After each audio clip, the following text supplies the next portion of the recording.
Today is Monday. Monday is the day of the not the solar plexus. I'm so stuck on solar plexus because I did that reading like 50 million times yesterday. Today is the day of the sacral chakra, and the mantra for the sacral chakra is I feel. So, good time to do some work as far as getting in touch with your feelings, acknowledging them, and doing the work to process them if that's something that you are open to. And the fortune for today says beauty is its various form appeals to you. There was another one with them words that ain't printed right. Beauty in its various forms appeal to you. There we go. Okay. So let's see what's going on in the sacral chakra space. What do we need to know about the energy of the sacral chakra today?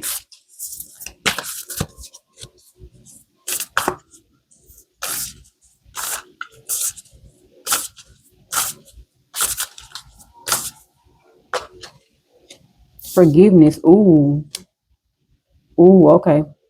So it's time to let go. It's time to let go of something. And inner child, did this come out yesterday?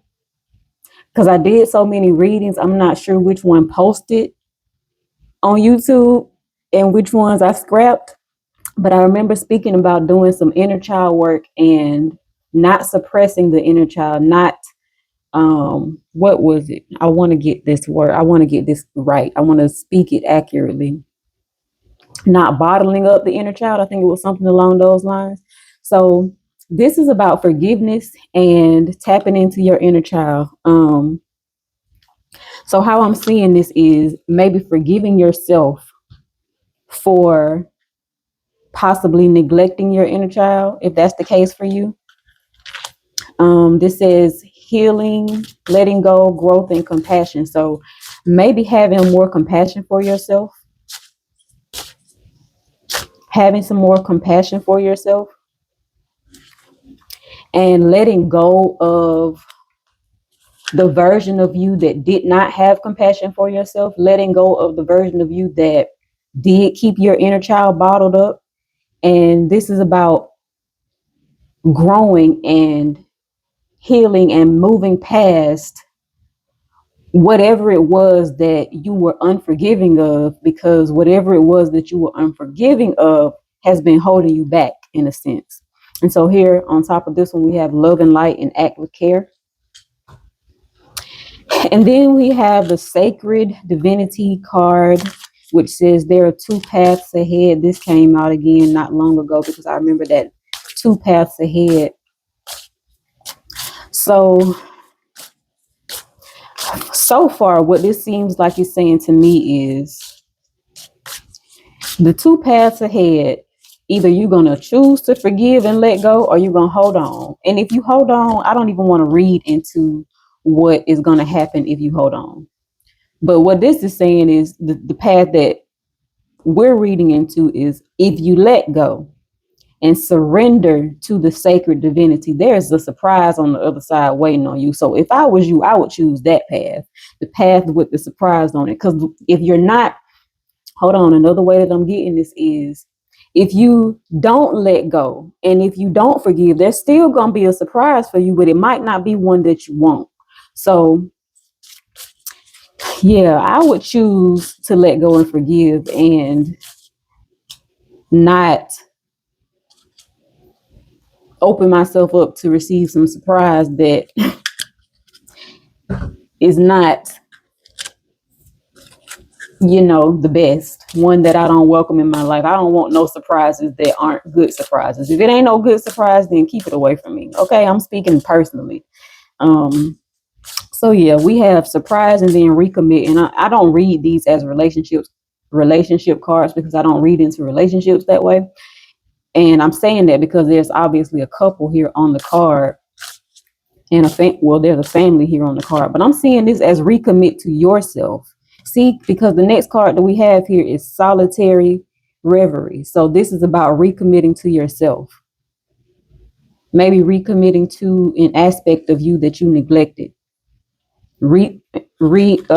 Connecting to Your inner child. Let's go back to that card for a second. It says playfulness, lightheartedness, innocence, and wonder. So recommitting to that aspect of you, or those aspects of you. And so here on the solitary reverie card, we have solitude, introspection, reverie, quiet reflection, processing thoughts, feelings. That goes back to that, what we spoke on the at the opening of the reading. Inner stillness, personal space, and simple pleasures. So this is about recommitting to yourself, acknowledging how you feel. That's the first thing. And then forgiving, whether it's forgiving a person or forgiving yourself, but forgiving and letting go. And then surrendering to sacred divinity, because there's two paths ahead. One of those paths could lead to a beautiful surprise. The other path could lead to a surprise that you don't want, you know? So this is asking you to recommit to yourself, recommit to taking a moment of, or if you have not committed, commit to quiet reflection, taking a moment to process your feelings and process your thoughts so that you'll see what it is that you need to forgive, so that that can come up for you. Because what happens when we don't process what we feel, that stuff festers in our body and turns into other issues like sicknesses. Yes, though some of those, you know, I'm not even gonna say that. A lot of times sickness and dis-ease in the body comes from unprocessed emotions. I just heard somebody talking recently, Gemstone Tarot. She was talking about recently in her pick a card reading that she just did over the weekend, I believe. But she was talking about how things that you take in and swallow that are not yours, that don't belong to you, they can cause issues in the body. And one of them that she named was frozen shoulder. Like I don't know what the age range is of viewers on the channel, but if you're 35 and up, and if you've experienced some perimenopausal symptoms, frozen shoulder is one of them. Digestional issues is one of them. Heart issues is one of them. These are things that can fester inside of us if we take on, or if we take in, if we take in and internalize feelings that some belong to us and some of them don't. If we don't process those feelings, they can turn into other things inside of us and manifest in other ways that we might not want them to. So that's why it's imperative to do this work as far as the chakra healing as a whole. It's imperative that we implement that, because it can heal us. When you heal your soul, you liberate yourself. And I ain't mean to go off on no soapbox, but I just felt inspired to share that. And so here we have peak serenity. So let me take that because I love how that flows. Once you do this work, acknowledge how you feel, forgive yourself, forgive whoever you need to forgive, surrender to the divinity. That's what this is. This is surrendering to divinity. When you decide to let go and open yourself up to guidance from your guides, right? That's surrendering to divinity. That's allowing sacred divinity to have its way in your life. And that's how surprises show up for you. That's how miracles show up for you. That's how you open yourself up to receive, right? And so once you do that and recommit to yourself in whatever way that yourself, your inner child is asking you to recommit, baby, you reach peak serenity. Who don't want to reach that? Like I am I stand peace. You know how people say I stand this certain artist or this certain celebrity? No, I stand peace. You know, peace is one of those things that the older you get, the more you invite it in your life, and the more boundaries you set up to make sure that you have that for yourself. So this is saying once you do all of this work, you reach peak serenity. And the card says inner peace, serenity, high perspective, calm, observation, clarity, stillness, emotional altitude, inner growth, intuitive guidance. So listen, this is telling you that peace is what you are inviting in your life if you decide to forgive. And not only peace, you get a surprise too. I wish I could tell you what that surprise was, but it's different for everybody. Okay, so this is saying wait, postpone, pause, and say no. Anytime that card comes up for me, it's not necessarily a no, because I don't believe that. Well, that's not true. I do believe that some things it is a hard no, but for some things it's not a no, it's a not right now, or it's not a no, it's a not this one, but something better. So I think that's a good way to put that. And then we have priestess. So some of y'all are being called to step up and lead.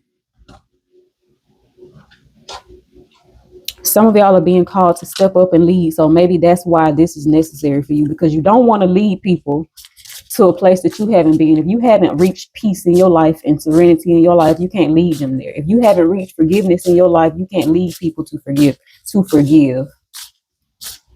So, another way that I'm seeing this is somebody has been saying no to forgiveness. Oh, wow. Okay, let me pause right there for a minute. Somebody has been saying no to forgiveness. Somebody has been saying, no, I don't want to forgive them. They hurt me. They need to suffer. I don't want to forgive. I'm not going to forgive. That's how I'm seeing this. And another way to continue that story is the surprise that's waiting for you if you choose not to forgive. It looks like this. A thunderstorm is not anything that people look forward to. Like, you don't look forward to a thunderstorm. Some people are afraid of lightning.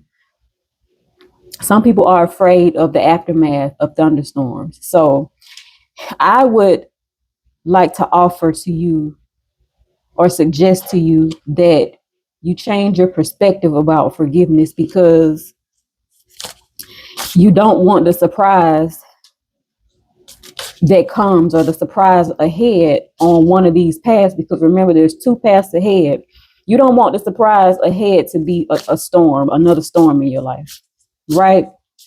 So I would urge you to reconsider saying no to forgiveness. And look at that. Look at that. The surprise is miracles. It says miracles are everywhere. Keep the faith. So that's the surprise on the other end for you, if you allow yourself to forgive and let go. But if you continue to be stubborn and say, no, I don't want to forgive them, then, or I don't want to forgive, period, because it might not be a them situation. It might be forgiving yourself. Sometimes we are the most critical of ourselves, and we don't want to offer ourselves the same grace that we offer other people. It's time out for that. Remember, this is about recommitting to yourself. So once you do that, you invite miracles in your life. You invite miracles in your life once you forgive. Once you open up to forgiveness. And forgiveness does not mean, and if this is about forgiving another person, forgiveness does not mean allowing somebody to continue. Okay, hold on, because I don't know what continue means. Forgiveness is not about allowing somebody to continue misbehaving or coming to you, mistreating you, coming in your life with fucked up behavior. Hold on, let me pause so I can get my words out right. Forgiveness does not mean allowing people to continue with their same behavioral patterns in your life, especially if those patterns are not affecting you in a positive way. That's not what forgiveness is. You can forgive somebody and never speak to them again. You forgive for you, not for them. And just because you forgive somebody, this card comes out a lot. Just because you forgive somebody does not mean that you have to continue allowing them in your life. Just because you forgive somebody does not mean they get a pass to keep doing the same bullshit. It does not mean that. It doesn't work like that. And if it worked like that before, perhaps this is saying forgive yourself for allowing it to work like that in the past, and just establish some boundaries. So we have safety and refuge here in divine protection. And then we have hope. I think I skipped over the hope card. So hold on to hope and know that the seeds that you planted are protected and safe. You are divinely protected. You are safe in this process, because for some people healing is hard, it's scary, because you have to face some things that you might not want to face, right? Just know that you're divinely protected. And this is asking you to just hold on to that little bit of hope. Hold on to that little bit of hope. It's saying there is light in the darkness. And when you are going within and processing and dealing with how you feel, that is considered going into the darkness. So this is reminding you that in the darkness there is hope. So you're safe to explore those feelings and come out on the other side. And if you do the work and forgive, it's a miracle waiting on you on the other side.